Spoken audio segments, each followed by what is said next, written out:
Welcome back, everyone. This is episode 186 of the Jiu Jitsu Dummies podcast. We're brought to you by Black Belt Digital Marketing. Anything you need to build your business on or offline, website design, SEO, Google Ads, graphic design, printing. We are doing really great with setting up LSA accounts, local service ad accounts for clients because they've made it extremely difficult. Reach out at bbdigitalmarketing.com or at Black Belt Digital Marketing on Instagram. We can do a free review of your entire online presence immediately, get you something within just a couple of days. My name is Milton Campus. I'm a Black Belt training out of South Florida. Today we have Stephen Chin joining us. Welcome, Stephen. Yep. We're going to bring you back in a second. Don't forget to like, comment, save, share, do all those, click, all those buttons, subscribe. We appreciate all your support. Again, joining us today is Law Enforcement Officer Stephen Chin. He's the owner of Direct Action Training, right? Yep. And a Jiu-Jitsu black belt. We're going to do a few shout outs, so just be patient with us for a minute. I'm going to toss it to my esteemed co-host Ben. Oh, that's me. For intros and obviously Fight Tape, which is doing really well. Well, my name is Ben Stark. I'm a third-degree black belt from American Top Team. And nice to meet you, Ben. Oh, it is a pleasure, sir. Pleasure. I'm also the owner and operator of American Top Team Palm Beach Gardens. If you are in the North Palm Beach area and you want to train with the absolute best team around, come check out American Top Team Palm Beach Gardens for all of your martial arts and combat sports needs. Now, fighters, jiu-jitseros, anyone that wraps their hands or gets boo-boos on their joints, you will need athletic tape. And I know exactly where you can get it. FightTape.us. Better prices, better quality. Ignore the big brands. And if you want it white labeled, we can do that too. FightTape.us. Check us out. You reposted that damn packing video, didn't you? Oh, no. That's a new one. That's a new one? Is that a new one? Yeah. I refuse to reuse content. Can I tell you something? Sure. It drives you crazy that I put nuts. Well, you need I broke the rule. There it is. You need the ASMR. You need the... It drives me nuts. Putting like packages. I can't understand why you don't just grab one stack of tape and put it in there while you're putting one piece. Because I need a 17-second video and not a 3-second video. But you know what? I watched the whole thing to the end. It locks But you that in. ASMR is like, it drives me freaking nuts. You know what's getting me? The little thing on the door that the door stops? Yeah. I have to stop that thing when it's going. Really? Even though it's going to be like maybe 3 or 4 seconds, I have to stop that thing. It drives me nuts. Every time I push the door into the wall, I push it hard into the wall to get it to stop. That sound particular reminds me of like high school cafeteria, like beatboxing, like the dude with the pen. Oh yeah. What? Oh, the yeah. I flash back to high school every time I hear that. It's like shitty bass in a car. It's exactly what it sounds like. I watch it. I watch the whole thing, and it's like nails on a chalkboard the entire time. Like, share, subscribe. All right, so we are also brought to you by AcademySafe.org. Academy Safe is a nonprofit whose mission is to help clean up the martial arts by advocating for background checks, U.S. Center for Safe Sport certifications, concussion training, and a host of other things. We have 8 pillars that we certify or check with Academy owners and their staff members. That's the big part of what we're doing. We're not just getting an owner or one coach to do a background check. We're getting the entire staff. Ben happens to be a member. Then we have a couple of guys that are just finishing up and they're going to do the CPR. Right? Last Friday, he did his CPRs and everything. So you guys should have everything now. Like as an example, Kurt turned 18. Yep. We're not doing background checks on kids. So once they hit 18, they're a staff member. We add them on. Yep. You're accredited on the website. You got your stickers that you can put throughout your facility. I love those stickers. You got your coffee mug and your shirts and all that stuff, right? So, we do this throughout the United States and Canada. I am the founder and executive director of Academy Safe. Rob Ingram from McDojo Life. You know those funny videos, right? McDojo Life. Rob is our executive VP, and together we're just trying to change the world, the way that people find and vet martial arts academies. The world. Yeah. The world. You caught me say that, The world of martial arts, at least. I'm going to tell you off air some of the things because I don't want to give away the secrets, but you know how I am with that stuff. Like, I don't want the whole world to know. But I think that we're going to change the way that these organizations kind of interact. Right? Because every organization has its own, every discipline, I should say, has its like own organization. Jiu-Jitsu specifically doesn't really have anything. You can say IBJJF, and I have a lot of respect for them. I know not everybody has their opinion on them, and they're, across the spectrum from, really, really good to really, really shitty. But there's nobody that's just like, doing these, there's nobody doing that. Like, it's not required to do a background check and you're dealing with kids, right? So literally like, the guy that drives up to the school to pick them up for the aftercare program, we know nothing about that guy. We don't know his driving record. We don't know about his personal record, any domestic, nothing. There's no requirement. And the school does it. The school, I don't know if maybe the schools do. I don't know that 100% that they require it, but just, right, even if that guy's got a background check, you bring him to the school, we know nothing about anybody that they've just, any of the coaches that are receiving those kids after school. We know nothing about them. So I think that what we're doing is going to really change the game. Even, we're talking to some big affiliations, and one of them announced that they're going to be doing background checks. We were in talks with them to like, hey, we could do that for you.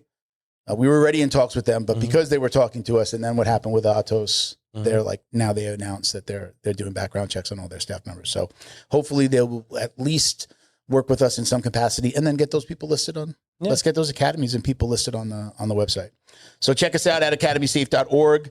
If you're an individual coach, you can sign up. You don't need, like, if you just believe in this and you work at an academy, go on, purchase your package for the year. We'll get you through everything. You do not have to wait for the owner to do it. We'll list the academy and list you as a coach there, but it'll show that it's not accredited yet. But it'll show the things that we've certified, the things that you've done, including like your, again, lineage check, U.S. Center for Safe Sport, the background check. So I was coaching like 15 years before I opened my gym. And if you are a coach, if you are a fighter who makes your ends meet by coaching, forget what the gym does. Do it yourself. Yeah. One, it is a great resume piece. And two, you can charge more for your services because you have proven to be a higher quality. Not only like I go in and I want to like coach the adults program or the kids program, because people jump around, right? They might coach here for an hour and go someplace else. I had a period of time where I coached like 5 different gyms. But privates. Yeah. To go into a situation where you're like, I'm background checked, I'm going to do privates, right? Now, I'm going to say, this is the last thing I'll say about it, though, is like, and I still say, just never leave your kids alone with anybody. Yeah. You bring them to class, stick around. That's it. Don't send them on trips to any organization's, tournament, I think. Don't send them away. Go with them. If you can't go with them. I'm going to go on my daughter's dates. It's going to be great. I'm sure she's going to love that. What movie are we seeing, guys? Right in the middle, the popcorn. You two are great. Hey, buddy. That's awesome. All right. Last but not least, thank you to our friends over at Flow and Roll. Hands down, the best custom gi and no-gi gear in the business. Visit them on Instagram at flow_n_roll. Check out the custom designs they've created for academies and competitors across the country. Gym owners, stock up on your gis, no-gi kits at flowandroll.com today. Remember that you can ask about their pre-order program, which I think is like the most awesome thing that they offer.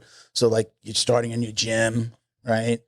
Oh my God, now I got to invest in all the gis. Do I want everybody just ordering off of Amazon, or do I want to give them a uniform? Well, for a few $100s, he will design your gis, put them on his website, gather a pre-sale order, right? They're not going to get them immediately. Your students are going to order.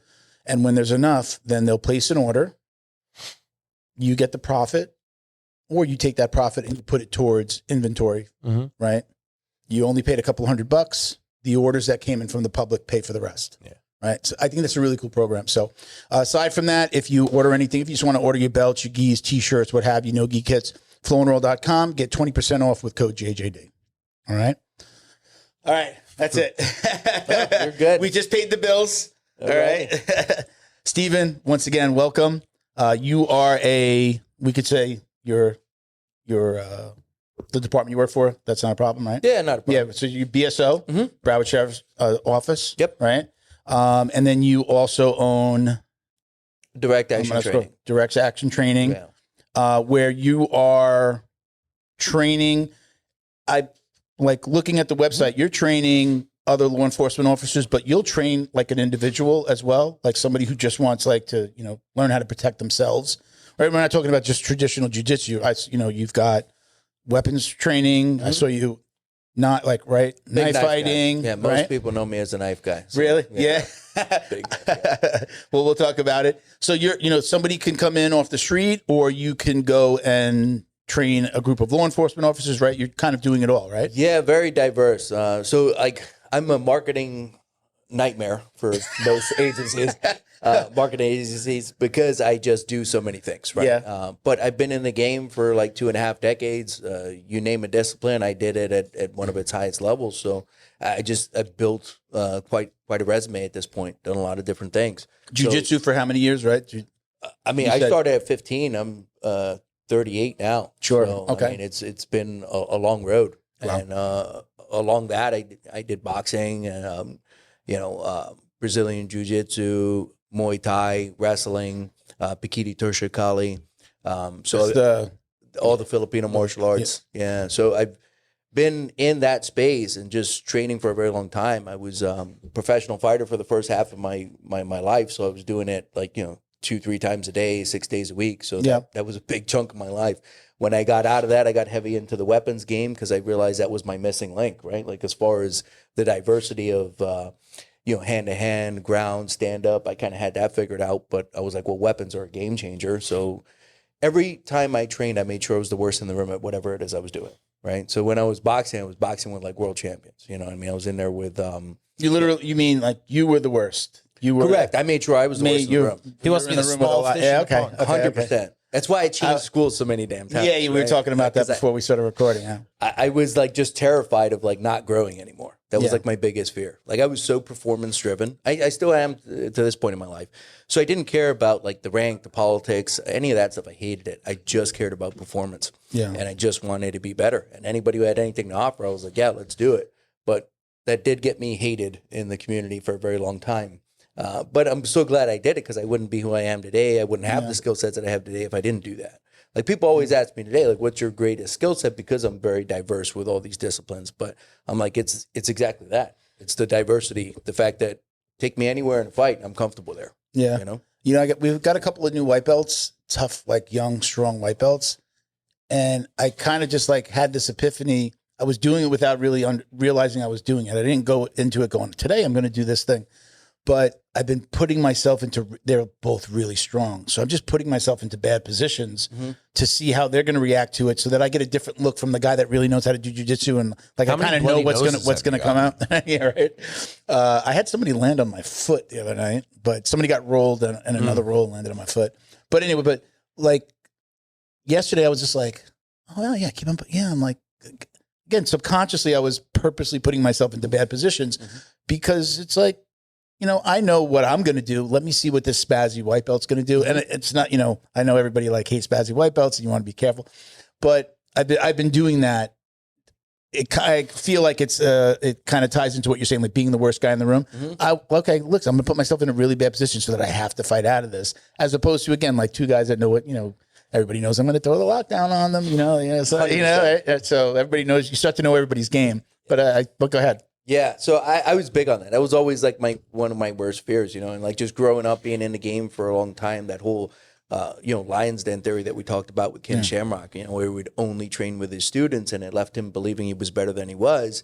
Then he got into the ring or the cage and realized this is a problem.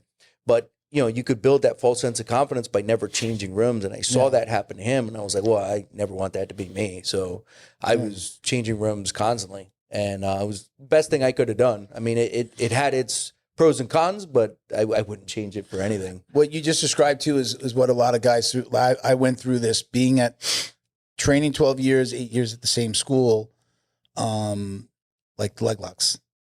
My coach was an old school guy. We trained mostly gi. Even when we did no gi, there wasn't a lot of heel hooks. There wasn't a lot of like leg game, like waist down stuff. And to go to other schools that have been training it and like to get teed up on with leg locks and foot locks and ankle like I experienced it myself. Even over the last couple of years, I'm just like, wow, I'm really deficient here. I knew we didn't train a lot, but again, we weren't all going after each other's feet. And now I'm like, now I know what I'm. Oh, 100%. What I gotta practice, and Yeah, you just got to change rooms, and like leg locks are the best example of that. And like for a lot of people, this is what I just explained is like the norm for the hobbyist that goes out and goes to the same school all the time. And like, the coach is just like, a lot of times it's because the coach isn't really proficient in it, that they don't teach it right. Correct. 100%. I tell people, my game is my old coach's game because this is what he told us. And you're product of your environment. We stayed away from the legs a lot. But I used to get so much crap for being in a leg locker. 2001, well, 2002. what did they call you? A cobbler? They called me a cobbler. They called me a shoe peddler. They were referred to in Portuguese. Were they saying it to you in Portuguese or were they saying it in English? Both. What's the translation for cobbler? Oh, I don't know. And then the big one that stuck out to me was that leg locks were thieves' moves. Okay. Yeah. Like this is the behavior of a rogue. Yeah. Before you walked in, he was telling the story. If you want to tell it again, where you got your black belt in Brazil. I'll let you tell the story, but you mentioned you did a. Yeah, I'm a big leg. You did a heel hook in the gi on somebody, and they were like, "No, I was like, you can't do that." I was like, I just did. I mean, okay. I understand it's banned across all rule sets. Yeah, minus high rollers. High rollers is the only event in the world that lets you heel hook in a gi. Yeah. So yeah, he's like, you can't do that. I was like, I just did, but I was like, okay, no problem. I was like, our traditional footlock's fine. So this was their best black belt. He put him out to me, and 20 seconds in, I get him in the heel hook. And then they're like, hey, you can't do that. I'm like, great, no problem. I was like, can I do traditional footlocks? He's like, yeah, no problem. 21 seconds later, get him in a traditional footlock. Same guy. And just now I'm burning through him, right? And I could see like the deficiency, right, in this whole school. It's like, yeah, they were black belt, but maybe a blue belt at best as far as leg locks goes. So it was just, I was like, oh, well, I'm just going to capitalize on this. And it was just like, leg lock field day, do this thing. Yeah. But, I grew up with like that early days of Eddie Bravo. Like I was telling you earlier, I got to train with him quite a few times, and even Joe Rogan when he was a purple belt. I remember the first time Joe Rogan tapped me, I was like, oh, I can't believe I got tapped by the Fear Factor guy. And he's like, I can't believe you said that. You know what I mean? I was like, it's true. You said that to him? Yeah. I was like, he's like, why you look so down, man? He's like, it's cool. Like we all get tapped. I was like, no, but I got tapped by the Fear Factor guy, dude. And he's like, oh. He either loves you or hates you right after. Yeah. Last time I rolled with him. But it was great. Were you there for Renato Laranja, the creation of Renato Laranja? No. Are you familiar with him? He did CJI announcing. He's a Puerto Rican soap opera actor. Yeah. His name is literally like Orange. The last name is Orange. But that's not his real name. It's a character he made up with Joe to be this annoying guy who blew up. Renato Laranja. He does. He was Ronda Rousey, Honda Housey. Like, it's just a joke. It's an ongoing gimmick. Okay, so he hit the scene. Eddie Bravo and him set up a thing where he would come into Eddie Bravo's class with a black belt with 9 stripes on it, interrupt every technique, and Eddie would get frustrated and be like, "You want some, bro? Come get some." And then Eddie Bravo went to sleep to a north-south choke, and that was the creation of Renato Laranja. Okay. All right. Yeah, I did know see him? that. Yeah, I remember the scene that you were talking about where he went to sleep. Yeah. It's surprising that he would even do that. Like that's the one. That video was when I go, "Oh, this is a joke." Yeah. All right, I didn't. 'Cause, again, starting when I started, it wasn't the one where he chased a naked Joe Rogan out of the locker room. Oh, he even follows him out to the car. Street. Come on, Joe Hogan. Rogan is just. He's visibly like, all right, the joke's over. Like, it felt like, knowing that it's a joke and then watching I don't think he took it so far until after. Oh, you don't? Oh, really? Oh, is that? Oh, okay. So I'm thinking that maybe they knew each other. Oh, is that what it is? Could be. Maybe. They trained at the same gym. I don't know. Yeah. That's hilarious. Yeah. It's when you know it, when like the CJI stuff. Did you watch CJI? Because like they give him a little segment. Yeah, I know he's around. Yeah. Mm-hmm. So it's a little over the top, It's supposed to be. It's really weird. But in a way, what do the kids say? Cringy. It is very real. Yeah. The funny thing is like the belt with like the. Oh God! Does he have it on both sides? Like I think guy, he's got like 37 stripes or something. Who's the other guy? Master Ken. Yeah, I saw Master Ken. You know who Master Ken is, right? Great. Yeah. I saw a video the other day, and I had to go wait, hold on. Did I see this right? He has his belt, but then he has a third.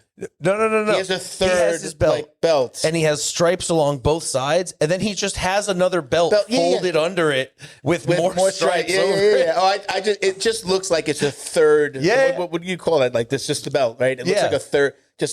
Why are there 3? I got more And there's stripes. a whole nother one with more stripes, which is freaking hilarious. That guy's an act. You know that guy's an actor too. Yeah. He's been in he's always in like the war movies and like he's. I think Master Ken might be the thing that's popped him. He is massive. Yeah. That's hilarious. It's so spot on though. I mean, like it's not that far fetched At all. And that's what's so hilarious about it. Yeah, like Foot Fist Way. What is that? The dude who made Eastbound and Down did he's a karate instructor movie. Okay. Like you see it in the memes all the time. There's like a 80-year-old lady and a 60-year-old biker, and he's like, "Careful, Miriam's dangerous." And the guy just like punches her in the face. I haven't seen that. Oh God, you got to send me that. Just send me a link or whatever that is. No problem. So yeah, I mean that stuff is funny. Like I don't know how. I guess I don't know how they feel about it. I don't know how the Brazilians feel about getting made fun of like that. But I mean, I think it's hilarious. It is, and it is. They have a good sense of humor most of the time.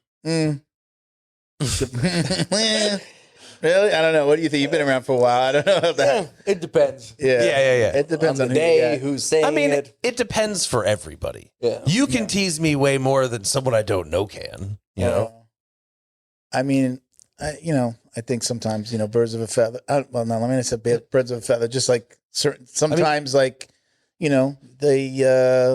close ranks. Yeah, A little bit like with Atos, like a lot of the other Brazilian stars were still having their back. Again, we don't know what happened. By the way, he's back. You sent me a video. He's back. Andre Galvao is back running classes at Atos. I don't know. Thoughts I don't about live that? in California. Yeah. Well, I said, again, you've been around for a while. I said that I feel like the affiliate system is broken. Mm-hmm. And I'm going to clarify that by saying, because I posted something like in the midst of all that, I'm like, the affiliate system is broken. Tell me it's not. Like challenging people to say something. What I'm realizing is that they don't provide, there's no guidance from most of the HQs. Mm-hmm. Like right now, if up until this just happened, if you just said, prior to this happening with Andre Galvao, could you show me your protocol for somebody reporting an incident and how does it get to you in HQ? So you're in California, I'm in South Florida. I have an incident. What is the protocol for reporting an incident? Like when people report stuff to Academy Safe now, I'm the guy that's usually getting it. The first thing in the message is, if you believe somebody's in danger, please dial 911. It's the first part of my message, either a voice message or an email back. If somebody's in danger, please dial 911. If you believe that somebody's going to be in danger in the future, please dial 911. And then look, we're not a reporting agency. If you have information on one of our members, we can have a conversation and you can report them to us and then we'll take care of it. But we're not a reporting agency that can go out and just look at any incident. Mm-hmm. We just can't. So I don't believe that we're coming up with those protocols. We never thought we were going to be some type of reporting agency. So we're coming up with those protocols. We have a resources page that, kind of says what to do. We've added, I think that every academy should do this. We added sex offender registries. Awesome. US, Canadian, and Interpol. Awesome. Right? Go to our resources page, check out your student list. Yeah. Right? Students become coaches, assistant coaches, non-paid, they're helpers, and what could be happening. So anyway, not to harp on that too much, but I don't think anybody could show what their protocols are because they don't exist. They don't exist. No, there's no checks and balances. There's no oversight. There never has been. And you also have it's very cliquey, and a lot of this stuff just will get buried. So it's great that it's coming to light. It's been in the industry since the beginning of time, but at least now it's actually getting out there and people are starting to do stuff about it. So him coming back, I'm like, what are the new protocols? Can you show me what happens if somebody reports now? Because that girl, the first thing she said is she went to one of the owners. She went to his wife and she told her, you're going to have to learn to grin and bear it. Yeah. Grin and bear it. Yep. Just, you're going to have to deal with it. Or is this it's been 4 months, nothing's happened? Well, I guess we're back to business. That could be just as equally the case. He said he went to the police department because they didn't come to me. They didn't ask me. I wanted to let them know that I was available. What I've learned from, just criminal justice stuff especially federally, they're not coming for you until they have the case. Yeah. Like, why am I going to grab you and possibly mess it up procedurally or bureaucratically? I can just hang back. You're not going anywhere. You think you're fine. And it might take me 2, 3, 4 months. But when I am locked in, I'm going to come get you. Yeah. Yeah. Yeah, 100%. They're longer cases for sure, and they work it like that.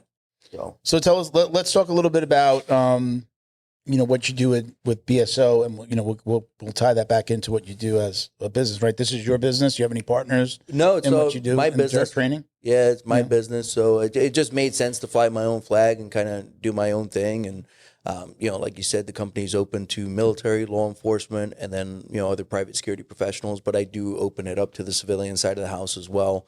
I'm just very selective as to who I work on that side of the house and what I'm teaching, just for, operational security on some of the stuff that I'm teaching with military and law enforcement and whatnot. But it's a very diverse company because I just have a lot of diverse skill sets. So I'll do a lot of different things, right? I'm working with a lot of corporations for like, active killer response and being able to deal with that, and then de-escalation programs for workplace violence. So I'll get into that side of the house too, which is a little bit outside of the realm of some of the more tactical stuff that you'll see on the page. What's the difference between? I know I saw this on your website. Actually, I'm looking at it right. I'm looking at my note. You're not calling an active shooter. You're calling it active killer. So do you differentiate between those two things? The term has changed so much throughout the years, right? At this point, companies and organizations are kind of referring it to as emergency action plans. Okay. Just because it encompasses everything, right? Now, this could be all sorts of different things, right? This could be like a chemical, knife, shooter. There's many different methods of killing, right? So it went from active killer to active assailant, but now they're kind of encompass it in an emergency action plan, right? Which will kind of break down a little bit of everything. And that's the best way to go about it too, is to have those protocols be a little bit more broad and diverse. And then now you could kind of zone in on particular threats, but still encompass a little bit of everything. Okay. Now, any thoughts on, I went home yesterday, turned on the TV. We've got they drove a car into a synagogue in Michigan, Old Dominion University, shooter. Who was neutralized without getting shot. Do we know what the ROTC guys did to that guy? Apparently 22 dudes beat that guy to death. Really? Yeah. Yeah. So what are your thoughts on what you know about the situation? I know you probably know as much as me, I'm guessing, or maybe you're tuned in a little bit more to what's actually happened in those two incidents. Still figuring out the details on those incidents. I also don't like to speak on these incidents when they're too fresh, just because when more information comes out, it kind of changes everything. So it's a big part of what I do for the agency. It's just kind of backing up a little bit there. I'm the lead defensive tactics instructor for not just the sheriff's office, but the southern region of Florida. So all the defensive tactics instructors, when they have to get certified, they come through me, and then I certify them, right? Because I rewrote the defensive tactics curriculum. Are you saying just within the sheriff's departments? No, for southern anybody? region of Florida. So like that means that you've got something with Florida. Like Florida says, the state of Florida says you go to this guy. You have to go through this. Correct. Okay. So the Florida Department of Law Enforcement, they had a curriculum. When I first got into law enforcement, I saw like what they were teaching, and it was just extremely outdated stuff. And I was like, oh, no wonder you guys are getting your ass kicked every week. Like this thing hasn't been updated for a very long time. And I was like, why don't we update it? But there's a lot of red tape. No one really wanted to take on that project. I did. Luckily, the people I were working with had the proper channels for me to be able to go through and help get that done. So I was, just one of the key players in rewriting that defensive tactics curriculum for the Florida Department of Law Enforcement. So I wrote that new curriculum that got approved, brought them in the 21st century as far as the fight game goes, and then became the lead defensive tactics instructor for the southern region of Florida. So now I certify all these different DT instructors from different municipalities. And how long have you been doing that? How long has that been going on where they're getting certified by somebody? Because it feels like a lot of the conversations, maybe not just in Florida, but we've had conversations with law enforcement outside of South Florida or Florida as a whole. And it doesn't feel like they're like some guy that did some Taekwondo when he was younger is now teaching defensive tactics. Like, how long has that been going on down here? Because it doesn't feel like a lot of these guys should be teaching or should have been teaching. Correct. So that's how it is. So I got in the game. I saw that because you have certain agencies or departments that, they're put someone up to be able to be a general instructor or a defensive tactics instructor for their department. They're do that class, and then they're certified. But it's a 2-week class, right? That's not enough by any means to be, a high caliber instructor teaching other people, right? Especially when lives depend on it. But that's normally the standard. So they're trying to find someone in their agency that has a little bit of experience. Most of the time it is that Taekwondo guy. And then they're just be like, hey, we're going to send you to DT instructor school. And then that's it. He comes back, he's certified, and then now he's rolling out a program. That's the problem. And that's what most agencies are doing. So it's been a long process. First of all, to change it, I had to change the curriculum as to what was being taught. Now they have a much better curriculum. But now the hard part is I don't have that much time with them because I certify them in the 2 weeks, but there's no follow-up to that program, right? So, that's what the problem. The continuing education is where it seems most departments are lacking with just their officers. Not even like the instructors. You're talking instructors. I'm talking instructor, yeah. Okay, now that you certify that instructor after 2 weeks, and now he's certifying a guy that's in the academy for X amount of months, training a few hours a day, a week. I don't know exactly how much time they have, but then he put out on the street. And my dad was a cop that you're talking about, 3-4 decades ago. As an academy owner, you work hard to build trust with your students, their parents, and your community. But trust isn't something you claim, it's something you prove and earn. That's where Academy Safe comes in. We help academies like yours stand out with verified safety standards. Background checks for all staff, U.S. Center for Safe Sport certification, concussion training, defibrillators on site, CPR, first aid and AED certification, security cameras, rank and lineage checks, and verification of business insurance. Join the trusted martial arts registry that's redefining safety throughout North America. Lead by example. Show parents you're accredited with Academy Safe. Special thank you to the crew over at Flow and Roll for all their support. Flow and Roll is renowned for their incredible no-gi rash guards, shorts, and leggings. Flow and Roll has quickly become the premier custom apparel provider for academies big and small throughout the United States. Reach out today to discuss your custom order and ask about their incredible pre-order program. You can send an email to flowandroll@gmail.com or visit their Instagram at flow_n_roll and shoot them a direct message. And yes, they can create an awesome custom gi for your academy as well. Visit flowandroll.com to check out their awesome designs, and remember, you'll get 20% off your purchase of t-shirts, rash guards, or gis with code JJD.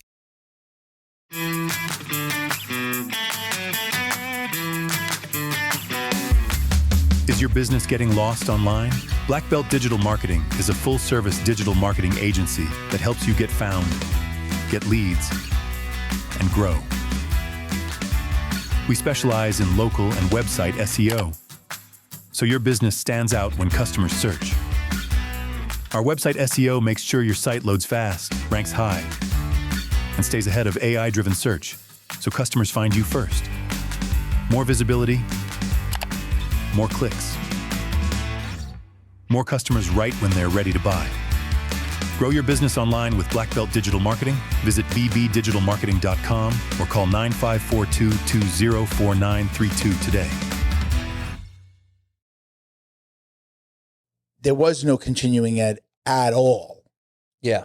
So you only had to get certified with your weapon once a year. You had to qualify with your weapon. I believe it was once a year. There was no continuing ed, no health requirements. It's my dad was in shape, but the big fat guy eating the donut, like that stereotypical cop, right? Mm-hmm. That's the thing, because there was no requirements for that person to stay in shape or to do anything defensive tactic wise. So you're talking about, you only got 2 weeks with this guy. He might have a few months with somebody, again, for only a few hours a day, but then there's maybe one weekday, so 8 hours with his officers. Yeah, each agency is different, right? So some agencies are going to train a little bit more than others. Some agencies will require 8 hours of defensive tactics annually, right? Some will do it every 2 years, some every 4 years. I know some agencies that haven't done it in 8 years, and I'm like, why? And they're like, well, because people get injured. And I'm like, yeah, well, we're not baking cakes here. Look at what you're asking them to do on a daily basis. Yeah. We should be training them, right? What would have to be done for it to actually transition to, if you are a police officer, you have to train regularly, weekly, bi-weekly, monthly? I mean, I'm sitting here in my mind thinking about the military, and I have said this before. So, right, our military, right, they're doing PT. I don't know. I wasn't in the military, but Much more regular basis. yeah, right. But that's what they do until they need to go to war. Let's just say, right, like go there. We need them to take some action. A cop is doing this every single day, 5 days a week, 4 days a week, whatever. Down here in Florida, it's different than New York. You usually did a 5-day week, right? 8 hours. Down here, what do they do? Like 3 days, 10 hours, 12 hours, and then they have like three days off. Fire department does that as well, right? Yeah. Like you work 24-hour shift and then you're off for 3-4 days. Cops are going out there every day. This is like the potential for something to happen. They live every in PTSD. single day, and they are the least trained. Again, on the continuing ed side, they are the least trained in almost every department. Mm-hmm. Even we had the guys on from Gwinnett County. They have a jiu-jitsu program, but it's not required. Great, they're doing good, and they're again, we talked about like kind of breeding them out, And like even getting with the perks, getting the they people. offer crazy perks just to come and work out for free. We were surprised when they said I was what like, they get. I might join. Yeah, like they will pay them to come in and train, but it's still not a requirement. They get more money if they train. So I guess, do we need to take more? Do we have to look at this like the military looks at it? Like, you have to be training these guys all of the time. It needs to be a requirement. Our police officers should be on the street, should be the most fit, the most well-trained. And, not only like physically, but like in, like de-escalation, right? 100%. That's not happening. We just know that's not happening for the most part. We're just going to send right? social workers. We don't really. Yeah, I mean, right? Cops. Is that What are you talking is that the New York, the new New York methodology? Yeah. It's crazy. But shout out to those two cops. Like, I mean, I know they showed the two cops. There were more than two cops that kind of got involved with this the bombing at the the nail attempted bomb? bombing at the mayor's house. I saw one of the officers being highlighted like jumping a railing, but I don't know if It's the a bomb great went picture. off, if it got No, none of the bombs went off. Okay. I think they tried to use like just like fireworks fuses or something that didn't burn out. But I asked a lot of questions in that. You did. Let's go to the military side of it first, if we can. That's what we would need fix to it. take more of a military, like look at this from the perspective of the military and how they're doing it, where we need to be training if I go to jiu-jitsu 2 times this week, next week I feel like I've forgotten everything. 100%. Right? Like if I don't train 3-4 times a week, maybe get to an open mat, I'm feeling really shitty. And because I have a bad back, sometimes that's what happens. I'm like, I'm only training twice. I'm like, man, I need 3 days before I can get back on the mat. It's the whole, like, it's like riding a bike. Not at all. It's Yeah, you can get back on the bike. Yeah, but like, right, your skills are diminished the longer that you stay off the mat. Yeah, your timing disappears. But then you're like, oh man, I went 3 days this week, 4 days this week. I've been training, and you feel good, and you're like, okay, I got it. I got my mojo back. But training every week, but not training enough, makes me feel like I'm in, like my jiu-jitsu is shitty. This just dawned on me. Would part of it be that if you can't maintain the standards for work, then you're forced into early retirement, and then all the brass that are in their 50s, 60s that are milking their DOPs to get a better, pension at the end, they will no longer be able to fulfill the requirements, so they will no longer be able to hold their position, and they will be forced to retire early, and that might be what could be holding it up. I mean, it's like we're asking you a lot of questions and not letting you answer. Sorry. Yeah. Good thing I got a good memory. But yeah, so you're right. A lot of this can be fixed if it was treated like the military. With the military, you belong to the military, right? So you lose all like civilian rights, right? And then now they could order what it is that needs to be done. The fact that we're working in like a paramilitary, but a soft paramilitary organization, we still have unions, we still have protections, we still have rights. And that is what creates some of the problem, right? Like our agency, we tried to do a physical test and the people complained to the union shut it down, and that was that. So there are attempts to try to fix it, and there are people that are trying to fix it. But it's one of those things where unless we change it from the top down and rebrand how that structure is looked at, we're never going to be able to fix it. Yeah. And right now, that's the big problem, is the fact that we're not looked at as full-blown government employees. We still have these unions and this paramilitary where we kind of have rights, but not completely. But now you can't order certain things, and that is what has created this ability. So talk to his point of, I don't think you have to go as far as what you said, which is, all right, the higher ups, the guy that's 50, 60, still on the job, could lose his job because he can't pass those physical requirements. I don't necessarily, does it have to be for everyone? Like, you're on the street, and if you have if you're, I don't know exactly what you call, like, if you're tasked with this job, whether you're at a school, a school resource officer, or you're on the beat, or you're in SWAT, okay, yeah, you have to do this. If you're a sarge or a lieutenant behind the desk, I don't know how that works down here, but I remember my dad, when he became a sergeant, he was behind the desk. He was in uniform. He was like that guy when you walked into the precinct. It was a transit. I remember he brought me to his job once, and you walk in, and there's the sarge that's working the desk that day, and he's up there greeting everybody and making sure that all the wheels are turning, right? And I was like, oh, this is cool. You know, like, so, you don't necessarily, does that guy need to, you know, maybe if he's older, does he need to have those same requirements as the guy that's out there on the street? It's easier to do it for him. Like, what our agency did is, once you get to a certain rank, you're an at-will employee. So you lose all those protections and rights. So once you get that high up, you're an at-will employee. So what our organization did was they mandated them to meet a PT standard, and they couldn't go cry to the union. They had to do it because they're an at-will employee. So they were actually forced to do it, and you can force them to do it, and it worked. When you start getting down to like road patrol, again, this is where they're going to start to get those levels of protection. So those are the people you really want to go after, but those are the people that are the most protected, and it makes it difficult. Once you get into specialized unit, it does start to change, right? So I was SWAT. When you move into a unit like that, you have your SWAT standards, right? You have your SWAT protocols, you have your SWAT annual testing and whatnot. So you're picking teammates, you're designing that school, you're making those standards, and you can make them what it is that you want it to be. So you could have that higher standard and hold people accountable to it because it's a specialized unit.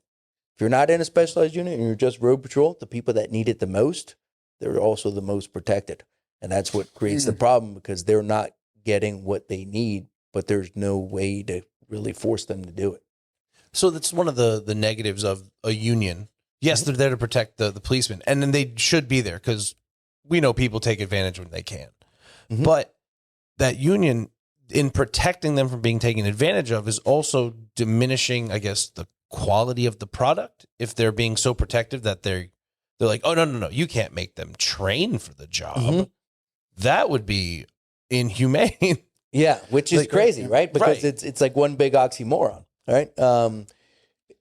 I'm all for it. I think there should be a PT standard, and we should be pushing that, right? I mean, we're depending on these people to save other people's lives, right? Is it going to take somebody like you with your experience to get into that position in order to make that happen? Or is the money behind the unions, the attorneys, is there too much? Is the battle too big to actually ever make it happen? Because I mean, you could just, something as simple as I did the physical test to become a cop down here.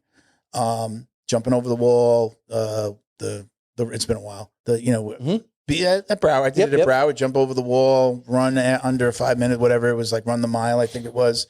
Like, I mean, there's some basics that you could do. Like, can you run? What is it for at Broward if you just want to get on the job? It's like you're jumping over. They still have it out there, right? Agility test. Yeah, the basic agility test to put it in an application. You got to pass this, pass the written, pass this physical to even apply anywhere. What is that? Like, is it a mile?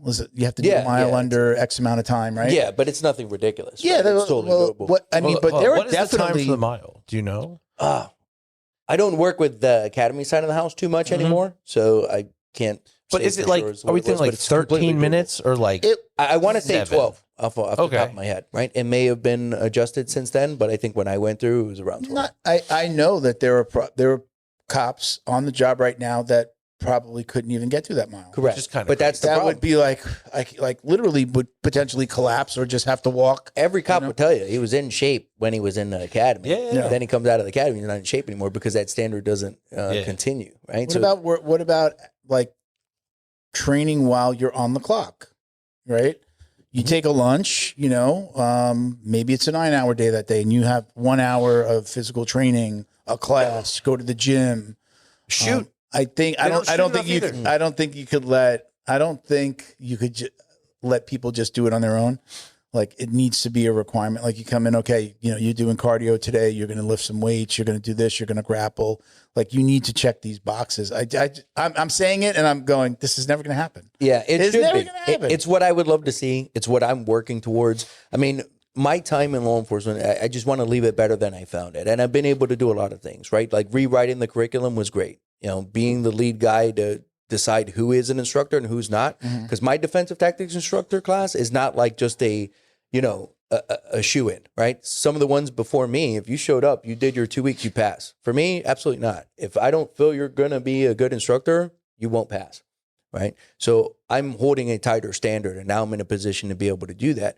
And that's great because I could start to inflict some of this change.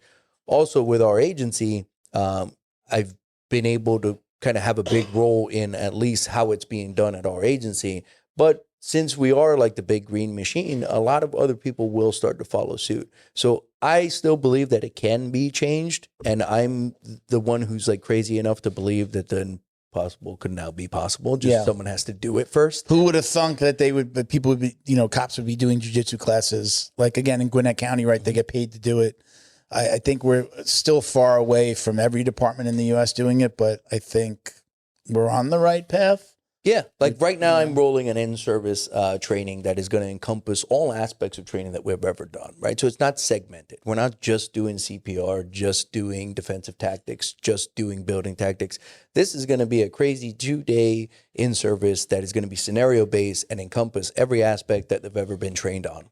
And it's going to be high pressure, it's going to be high stress, it's going to be very physical. A lot of the agency's terrified of it. They're already getting phone calls because they're worried about us beating the hell out of them, but it's part of the game.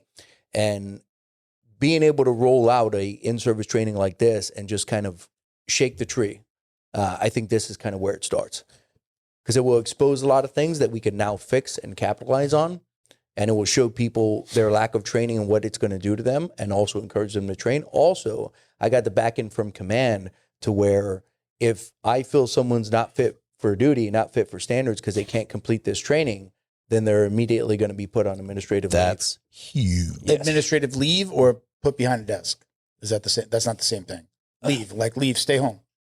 No, Stay home no, or they're, like they're be probably put behind a desk and Okay. they put them for remedial training until they can actually, So fix themselves. Is this going to have actual like combatives? Like you're going to take your coaching staff and be like, you are an argumentative drunk. You've been pulled over. You want to fight kind of thing. Yes. And that trainer will in effect attack your officer. Yes. That's what I'm talking about. So it's sink or swim.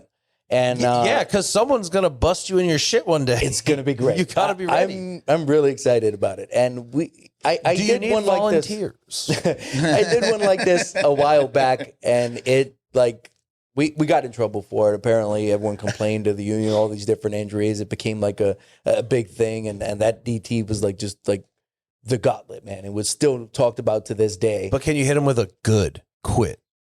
Can you hit him with one of those? Yeah, I was destroying people in that. People were getting broken ribs and brain bleeds. I mean, we were going at it, but it was a good wake-up call. I thought it was great, right? A lot of people thought it was a little too much, and I could Did see you what lose they're any saying. rounds? Oh, no. Yeah, that's why it was great. Yeah, well, I mean, I was tuned up, right? Because, again, they had I'm gear sure you're on. getting banged on. So, like, all the gear scratches you up. Like, my face looked like a complete mess by the end of it. They're like, don't you want to put headgear on, dude? You're all scarred up. And I was like, no, chicks dig scars. You know? So I just dealt with it. But my whole face was destroyed by the end of it because I'm sparring. Like, they're just having to do like a minute with me. But, again, we got 6,000 sworn. So I'm going through everything. Dude, 6,000 minutes is a lot of minutes of training. Yeah. So that was a crazy. I do like in-service 90 at a training. time, and I'm good. But I loved it, and it was great. And this is a chance for us to kind of like bring that back. We got like, put on the bench for a little bit because we were like, you guys are nuts. But now I structured it in a way where there's a winnable way of doing this. If they do things right, they're not going to get destroyed. If they do things wrong, we're going to make them pay with pain. So this jumps into like a jiu-jitsu conversation. Are we talking about a structure where like in the morning we're drilling like step 1, step 2, classic, and then we go into situationals or like an ecological kind of methodology? Yes. Now, presumably the officer would not be informed of their constraints outside of their legal constraints, but the other person is like, you're leading them in. You're giving them an assignment. Correct. But I'm also giving... what kind of thing are we looking at? Are you talking about like, okay, you're going to be a drunk guy. Your wife is divorcing you. Like you're talking about that, or giving the perpetrator. This is a DV call. You are inebriated. You have a weapon. It's in your back left pocket. But the cops don't know. The cops don't know. The guy that... okay. Like, is that happening? Or like kind of those situations being put together like that? Correct. So it is a winnable situation, right? They have their ability to be able to de-escalate. They have all the different tools of the trade to be able to deal with it. There is ways of doing it where it doesn't have to become physical. So if they do it right, they will get a win. And you have to give them winnables, right? Because before when we did it, it was kind of like a gauntlet. There wasn't really winnables. They just got destroyed, and we were proving a point. But that's important. I thought so winning too. It's important to get your ass handed to you and agree. go. I tell everybody, like, hate to quote my old coach, but, for every level, there's another level, he used to say, right? The best guy in this class that just beat you could beat up everybody. There's a guy that probably you lose to when you 100%. train. There's that guy, and that guy has a guy, and that guy has a guy, and blah, blah, blah. Right? Yes. Every level has another level. Like, I tell, again, even just training with the white belts that I'm training with, and they're like, man, you beat the shit out of me. Oh, my God. Like, I'm like, just stick with it. You're going to get better. I'm go, you see what I just did to you? That guy over there does that to me, right? Like, he's that guy to me. He's a multi-stripe black belt. He's been doing this 10, 20 years longer than me. So it's good to have that. Again, what I was saying before about putting myself into bad positions. Again, I'm just, starting to realize that. I've heard, you always hear it. But as a black belt, it's like, okay, maybe this is the thing that I'm working on. Just put myself into really bad positions and see how I react and how I get out of it. And that's how I get my own little training in, right? But I think there's something to be said for getting your ass kicked. 100%. But again, people that are complaining about it are the people that aren't very humble, Yeah. like, Exactly. I got beat up today, and Yeah, so it's like do better, right? Like that's kind of what I say to everybody, just like do better, right? But like I've had cases where I review a lot of all the uses of force that come through the agency. I call them good, bad, and indifferent. A lot of times I'll bring them in for remedial training. And I remember, there was a particular deputy who just really got his ass handed to him, and it was a wake up call, right? Like, but it was great. I loved it. I thought it was awesome. Because again, it was one of those times where it was just mouth writing checks that his ass can't cash, right? So he could have easily like just de-escalated that call. Are we talking? We have like camera footage, and, like body cam. Yeah, could have easily dealt with that and just routed that call out and been done with it. However, said something slick. Well, person he said something slick to was like, "Oh yeah, fuck around, find out, right? Let's get out of the car and go to work." So I was like, I love that. That's awesome. Street rules. Let's see it. Right? And they're like, wait, shouldn't you be rooting for the officer? I'm like, yeah. But at the same time, like, he's alive. This is good training footage, right? 100%. So I was like, yeah, look, I'm rooting for this. The officer snuck a little quip in, and the dude was like, you want to throw hands? 100%. And I was like, this is awesome. So he gets out, but right away, just safety net of the taser, right? So he's going to like hide behind that. But Buddy knew the game, right? So he was like, oh, okay, no problem. Was super compliant. Laid down, put his hands behind his back. He's like, all right, come cuff me, right? So he was super compliant because he knew as long as he does that, he's not going to get tased. His guy has to put taser away, come handcuff him. As soon as he does, it's time to go hands. So that's exactly what happened. And then when he went hands, he gave Deputy the business, right? He just went after him, but didn't want to kill him, right? But just prove a point. I know this because after he was shooting him up, he stood up, stopped hitting him, and was like, come on, get up. Round 2, let's go. Could have stayed on him. Could have really tried to hurt him. But no, he's just proving a point. You want to talk shit? He's still got a fucking case on that, though. Oh, yeah. But I was like, this is awesome. This is great. So Were you a character witness to get him a little less time just for being chill? I know. It should have He was been. really chill about it, though. I was like, I love this guy. I think he's great, right? Like, this is just straight street rules, right? This is like a good life lesson. Like, honestly, this is a lesson that should have been handed out a lot earlier in life. How hard was it? How hard was it for that officer to watch that?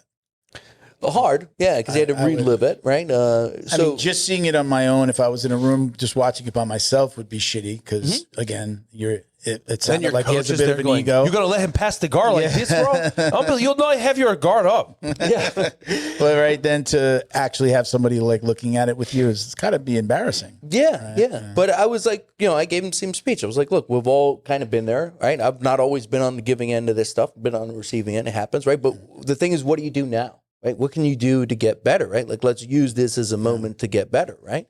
And this is where I was like emphasizing the training aspect. I was like, look, man, my door's open. Do you want to come in? You want to get some extra training in with me or any one of my staff? We'll make it happen for you. We had an open mat going on at the time. I was like, why don't you get over here to open mat, And again, right away, all the excuses start coming in. Well, I can't on open mat. That's my day off, and I got a newborn at home, so I got to like help take care of the kid. And I was like, look, I get on that. the newborn level. I can get on board. However, this guy just came out of the hospital from being tuned up from this guy, right?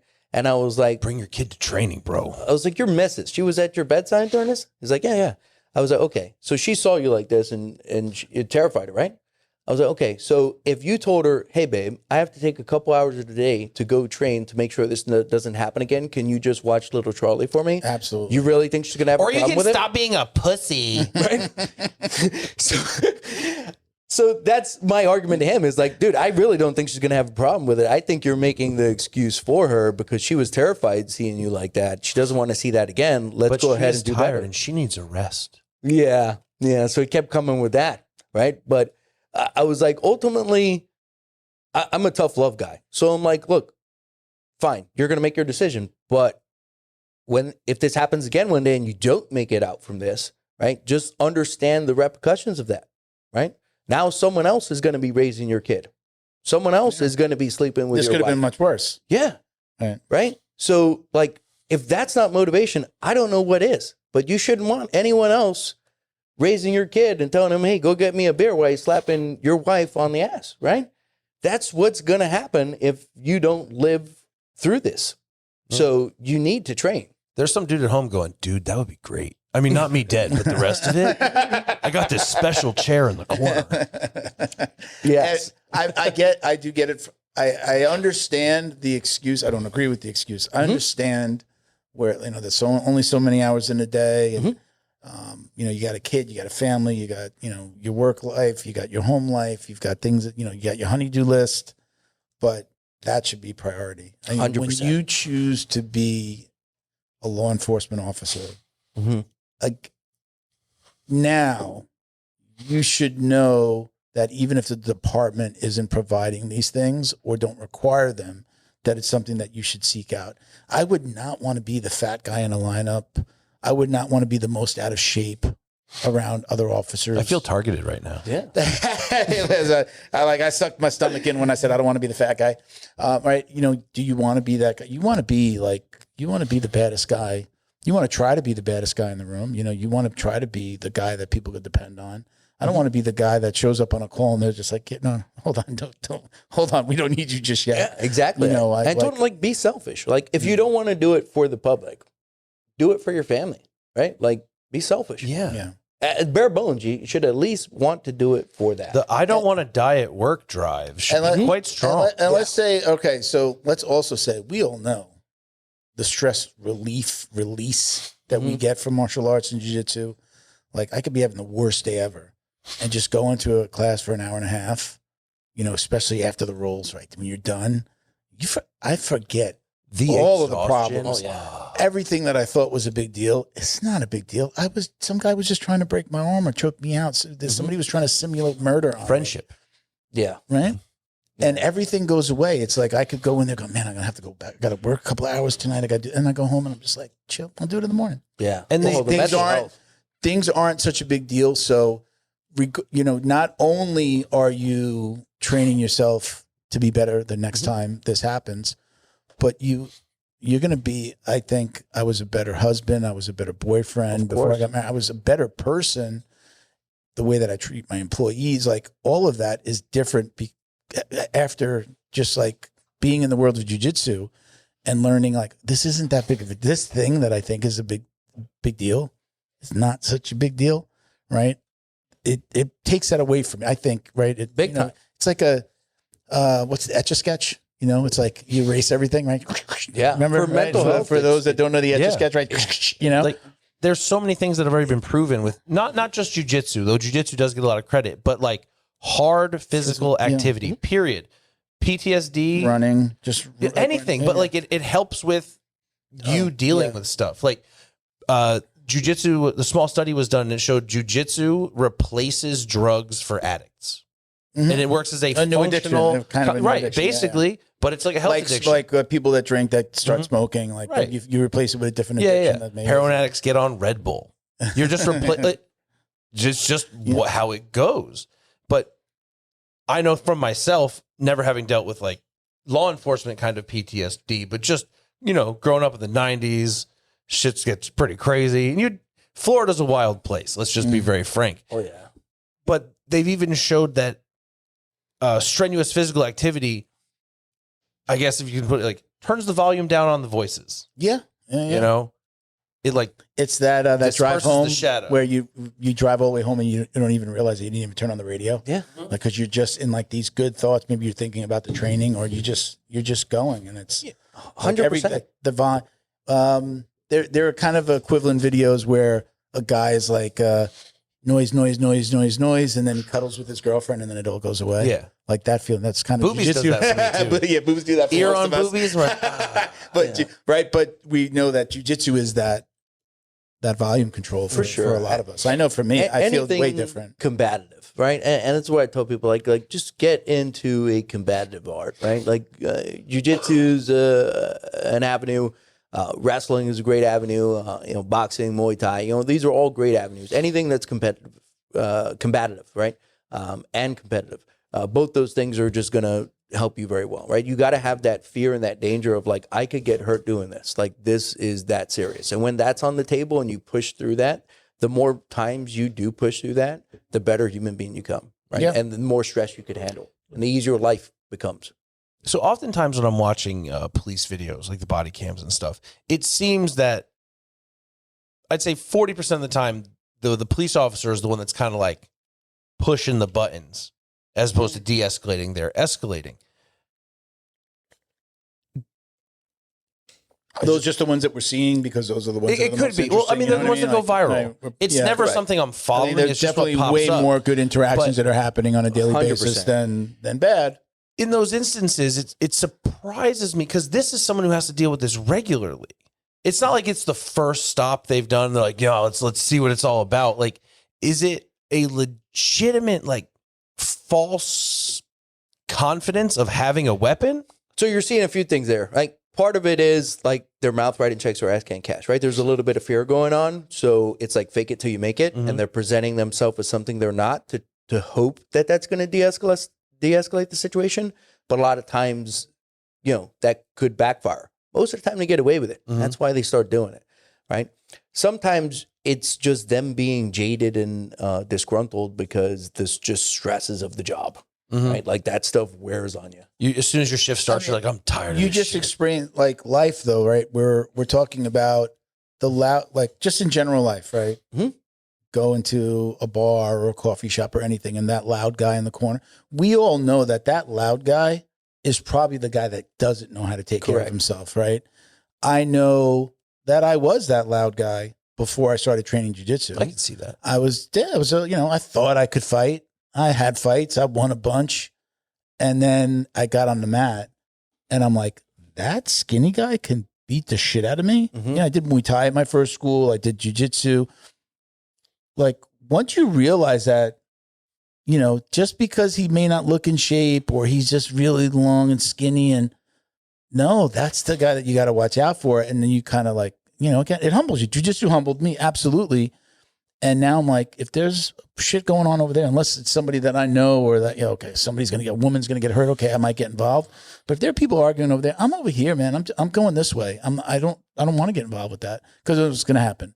That guy knew jiu-jitsu and he hurt this guy. And if I have to help somebody, I'm there to help and I'll protect. And, my friends, my family, right? I'm going to be there for them. But yeah, man, I used to be the loudmouth and getting, hey, let's get into that guy over.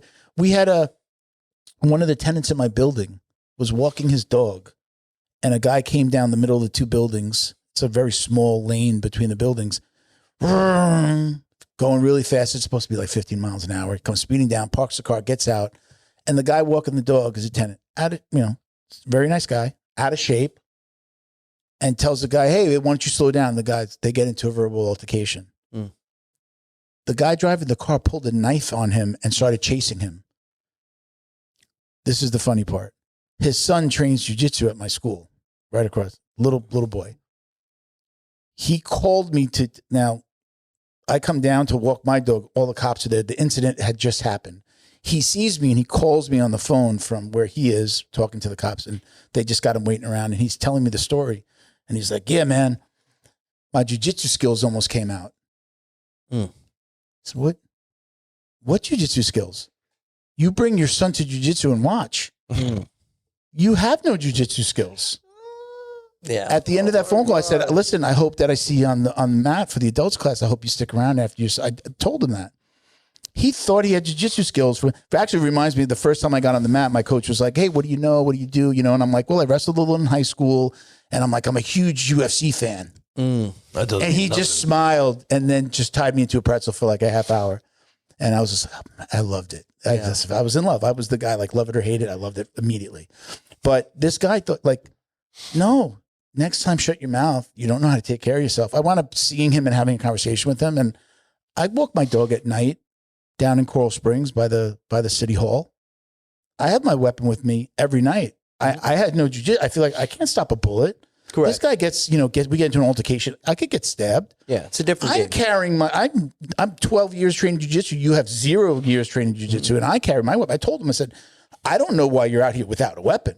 You need to, you're walking your dog. You don't know who's going to come through here. We got a guy that's, actually a couple of different guys that sleep at the city hall on the benches at night. And it's a very nice area in Coral Springs. There are 2 homeless guys that sleep on the benches in the city hall park. Like, you're out here with nothing. I go, I don't let my wife, I don't let my daughter walk. I go, if you're going to walk the dog, you go downstairs. There's a dog run attached to the building. Do not go further than that. Don't leave this building. So you think, like, again, it's that, false, you watching jiu-jitsu and you think that you're going to be able to protect yourself? Yeah, obviously. My jiu-jitsu skills almost came out. I was just you see it a lot. I haven't seen you in an adult class yet. I haven't seen you in one of the classes. He knows nothing about jiu-jitsu and is out of shape on top of it. It happens. Sweet guy. We're now talking like civilian, right? Mm-hmm. You train civilians as well. You said you're picky, but you train them. So I've been a licensed gun owner, able to carry for over a decade. And I've never carried because we didn't have the avenues to train properly. I know how to use a gun. I can hit a stagnant target. I can clear all that. But I'd never had training on concealed carry, concealed draw, gun retention, sight or target acquisition from those positions. Mm-hmm. I'm blessed. I've been lucky enough to start training in the last 3-4 weeks, but I'm realizing like, I'm doing like 1 session a week and I'm gleaning great information. And even though I've attempted concealed draws on my own at home, dry fire drills and stuff, like getting walked through even just the step-by-step is such a dramatic difference. Like where I'm like, I'll be quick. I suck. Yeah. I am slow. I can't get a good grip. So like, but even for these things to come about, I do enough training. I get to the point where I'm comfortable carrying my weapon. What do I need to know as a civilian? A guy walking his dog runs into some asshole, or a dude at the mall where some other shit starts popping off like it is in New York. Like as a civilian, what do I need to know before I draw my weapon? Before I decide, well, firstly, if you can get the fuck out, obviously get the fuck out. I think that's another 3-hour podcast, right? Yeah. The answer to that is in its so most long, but simple terms in Florida, right? If you and or someone around you is in imminent danger, which is right now, of great bodily harm and or death, you can use as much force necessary to stop the threat. Mm-hmm. That force has to pass objective reasonableness tests. right? Like actually like distance as well, right? If he's 50 feet away, you can't say that you were in imminent danger. If they're like with a knife, he's got a knife and he's over there. But they shoot him from 50 feet away, no good. Yeah. But right. they say He's at gotta 25 be feet, a guy with a knife. You said is something likely on the to last get you. podcast about like 20 feet or if 6 you are feet. undrawn, the guy with the knife at 25 feet is more likely to be successful than you. So this is funny. Like I said, no? I'm a big knife guy. Okay. My lineage in knife, it goes as far back as jiu-jitsu, right? So it's there for, like I said, made sure I was the worst guy in the room at whatever it is I was doing. So that originally started out as 21-foot rule, and they've keep increasing it, right, since then. That was highlighted by Dan Inosanto. Dan Inosanto was a first-generation student of Grand Tuan Leo Gahe Jr. I was a first-generation student of Grand Tuan Leo Gahe Jr. So that tip of the spear as far as that goes. What that whole 21-foot rule was trying to say was your average person takes about 2 seconds for a draw stroke and to get shot on target. That 21-foot, now 24, 27, 28 is all gone up to, is saying that if you stay on the axe, the person could close that gap with a knife before you can get off the required number of rounds to put down a human body, which is average 5 or 6 well-placed rounds to the upper torso. So that's what that rule is showing. However, I don't need 21 feet in order to be able to deal with that knife, gun versus knife, right? Instructor Zero showed that with Doug Marcaida. Doug Marcaida is another first-generation student of Grand Tuan Leo Gahe, right? So we all came up under that same lineage. You're seeing in my videos, I've done it in about 3-4 feet, right? In order, you're starting at 3 or 4 feet. correct, and then still being able to get my gun out and shoot. The difference is I work in a circular fashion, right? So I have to redirect that knife, step laterally. Now I have time and space to get that gun out and start pumping shots. What the 21-foot rule is saying is you cannot just draw and shoot and stay on the X or backpedal in a linear line. But as soon as you sidestep, it shuts down that 21-foot rule. You can now do it at 3 feet. You don't need 21. The key is you have to work in a circular lateral line, not a linear line. And that's really what that rule was showing.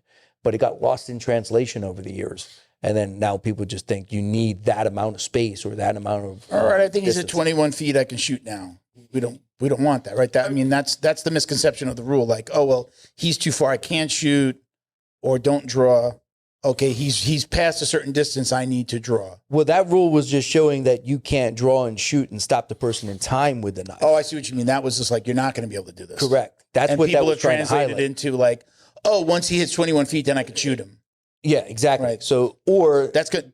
Today, that's a complete misconception. Or is that now, has it become a rule? so it's kind of like two different things. You're talking legalities of what distance is, okay to shoot, and then also what is capable, right? What they were showing was capability, saying Okay. that you can't draw your gun and shoot and stay on the X with that amount of space before getting knifed up. So knife beats gun.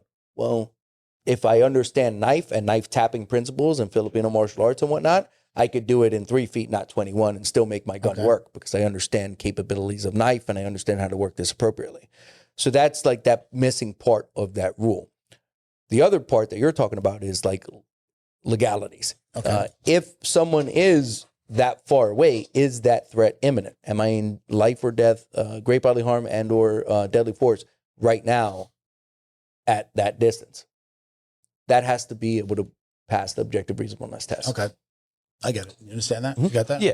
So it's like two separate conversations that we merged. Yeah. Let me answer a question, Ben. I don't want to interrupt because we're gonna have to start the wrap. Do you do? I understand that who you're training. Do you do just like not individual, but group seminars for just maybe an organization that wants to work with you and get people trained? For example, I don't know if you know who Seminar Stack is. No. Seminar Stack is run by a woman whose husband got hit from behind in his cruiser at like 70 plus miles per hour. And he got really jammed up and he's good now. They got into jiu-jitsu. They found jiu-jitsu as part of his therapy. So they got into jiu-jitsu, but then they were like, this is amazing. We need to have more cops to get involved. And basically they're a for-profit organization, but what they do is they run seminars and then they might donate some of that money to nonprofits. Excellent. So they did it with Academy. They also manage They're the always Adopt a looking- Cop charity. Yeah. Oh, no. She does. Oh, she does. Oh, yeah, she does. Yeah. I'm sorry. She works for, We'll talk. Okay. Sorry. So the woman that runs Seminar Stack is involved with Adopt a Cop. But what they do is they were even down here. They'll run seminars. They did a gun retention seminar.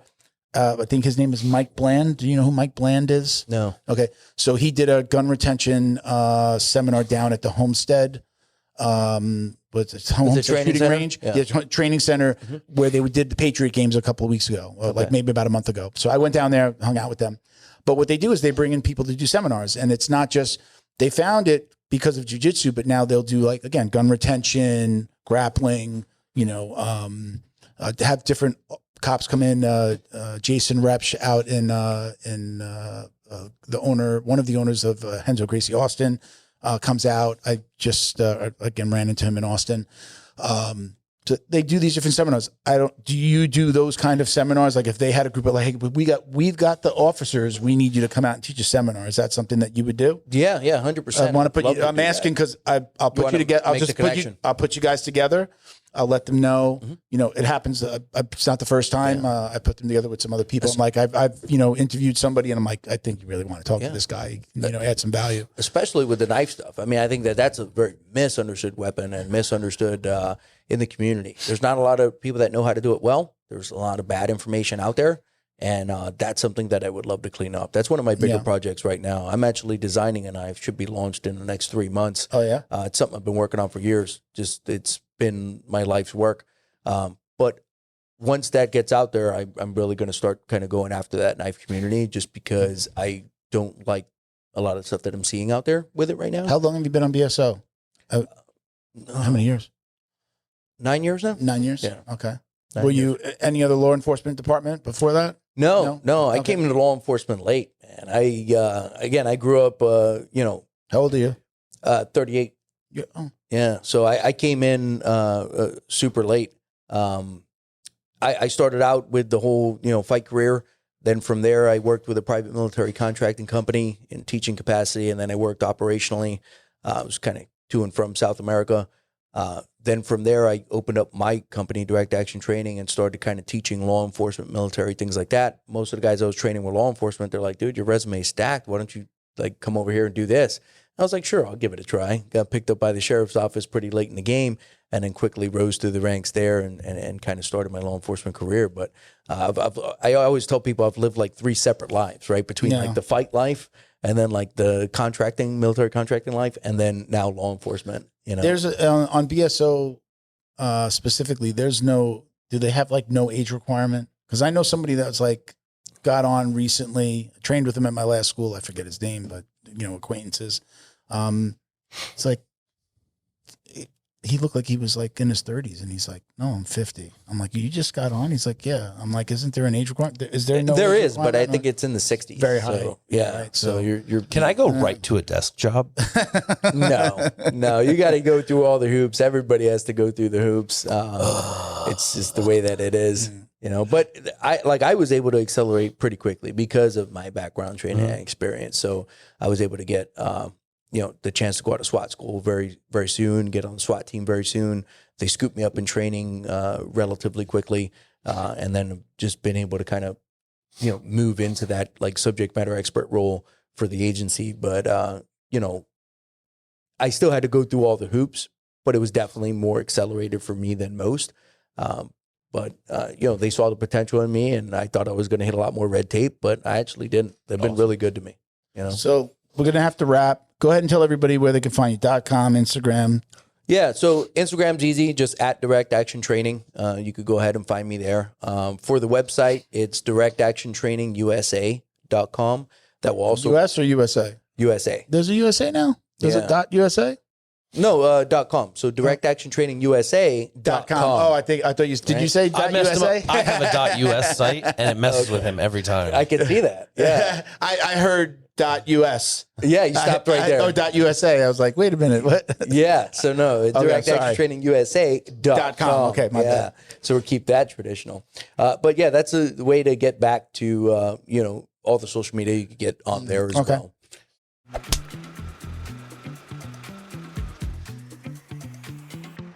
Hey, fellow jiu-jitsu dummies. Think about this. How well do you know the people who are training your kids? Does your academy run background checks on all staff members, not just the owner? That's why there's Academy Safe. We mandate those checks, plus crucial U.S. Center for Safe Sport certification and concussion training. But we require even more. Our accredited gyms must also have defibrillators on premises, CPR, first aid, and AED certification, security cameras, verification of coach lineage and ranks, and business insurance. Don't guess. No. Demand safety for your family. Find an accredited gym at academysafe.org. Academy Safe, the highest standards in martial arts safety. Special thank you to the crew over at Flow and Roll for all their support. Flow and Roll is renowned for their incredible no-gi rash guards, shorts, and leggings. Flow and Roll has quickly become the premier custom apparel provider for academies big and small throughout the United States. Reach out today to discuss your custom order and ask about their incredible pre-order program. You can send an email to flowandroll@gmail.com or visit their Instagram at flow_n_roll and shoot them a direct message. And yes, they can create an awesome custom gi for your academy as well. Visit flowandroll.com to check out their awesome designs, and remember, you'll get 20% off your purchase of t-shirts, rash guards, or gis with code JJD.